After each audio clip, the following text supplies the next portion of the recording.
আসসালামু আলাইকুম। আজকে আমরা আমাদের নবম দশম শ্রেণীর গণিতের নবম অধ্যায় ত্রিকোণমিতি নিয়ে আলোচনা করব ইনশাআল্লাহ। ত্রিকোণমিতির প্রথম ক্লাসে আমরা শিখব ত্রিকোণমিতিক অনুপাত সম্পর্কে। তো চলেন শুরু করা যাক। আমরা ত্রিকোণমিতিক অনুপাত সম্পর্কে জানতে গেলে সর্বপ্রথম যে ব্যাপারটা জানতে হবে সেটা হচ্ছে সমকোণী ত্রিভুজের ব্যাপারে। তো সমকোণী ত্রিভুজ কি বা কাকে বলে? একটা ত্রিভুজ, যে ত্রিভুজের একটা কোণ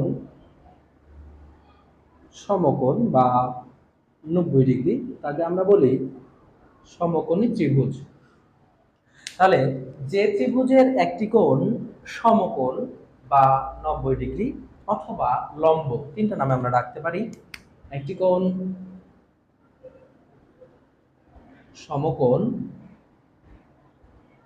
লম্ব বা 90 ডিগ্রি, যে ত্রিভুজের তিনটি কোণের মধ্যে একটি কোণ সমকোণ বা লম্ব বা 90 ডিগ্রি, সে কোণকে আমরা বলবো সমকোণী ত্রিভুজ।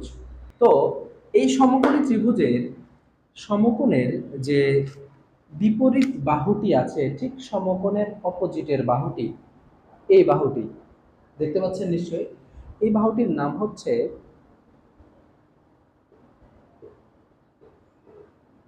অতিভুজ।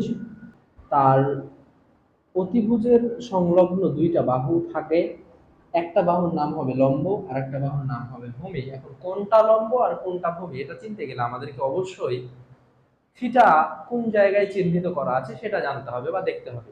সো এখানে দেখেন যে একটা কোণ চিহ্নিত করা আছে থিটা, এই কোণের সাথের বাহুটিকে বলা হবে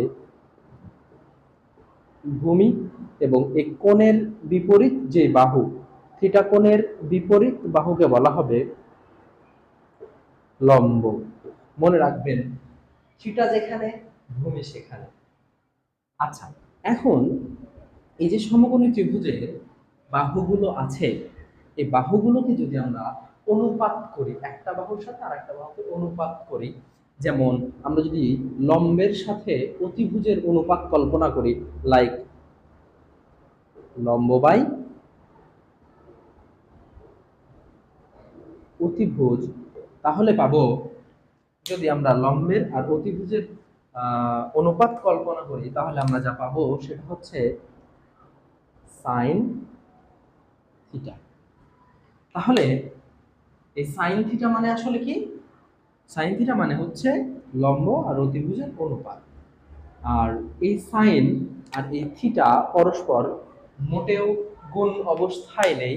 থিটাকে একটা কোণের পরিমাপ, আর সাইন হচ্ছে এমন কিছু সিম্বল আমাদের, যেমন বাংলায় থাকে চন্দ্রবিন্দু চাঁদ, যে সিম্বলটা অন্যের সাথে যুক্ত না হলে আমরা তার নির্দিষ্ট কোনো ভ্যালু, নির্দিষ্ট কোনো মান বা কোনো অর্থ প্রকাশ করে না।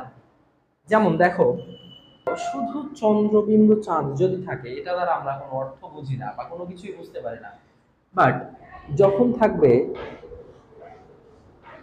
তখন আমরা ঠিকই বুঝি যে এখানে আঁকতে বলছে, তাহলে এটার অবশ্যই কারোর সাথে যুক্ত হতে হয়, তাছাড়া এর কোনো অর্থ প্রকাশ করে না। ঠিক তেমনই সাইনকেও কারোর সাথে যুক্ত হতে হবে, সেটা হচ্ছে থিটা, তাহলে সে অর্থ প্রকাশ করবে। তাহলে থিটা আর সাইন মোটেও গুণ অবস্থায় নাই, সাইন একটা অপারেটর।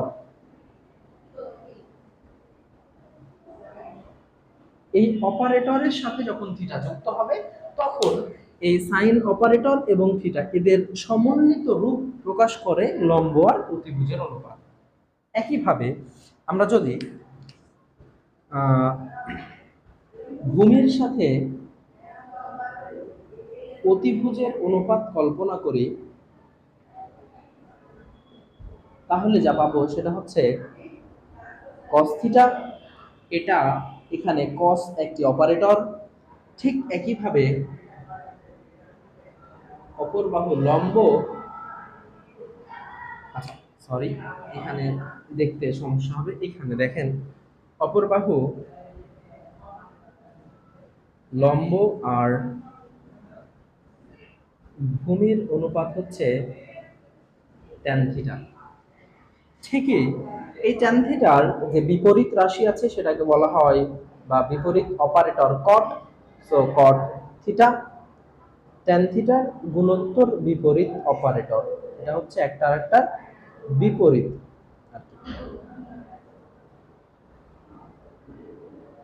আর সাইন থিটার বিপরীত অপারেটর হচ্ছে কোসেক থিটা, একইভাবে কস এর বিপরীত অপারেটর হচ্ছে সেক থিটা। তাহলে সাইন থিটা দিয়ে যদি লম্ব বাই অতিভুজ বোঝায়, কোসেক থিটা দিয়ে কি বোঝাবে? অবশ্যই অতিভুজ বাই লম্ব।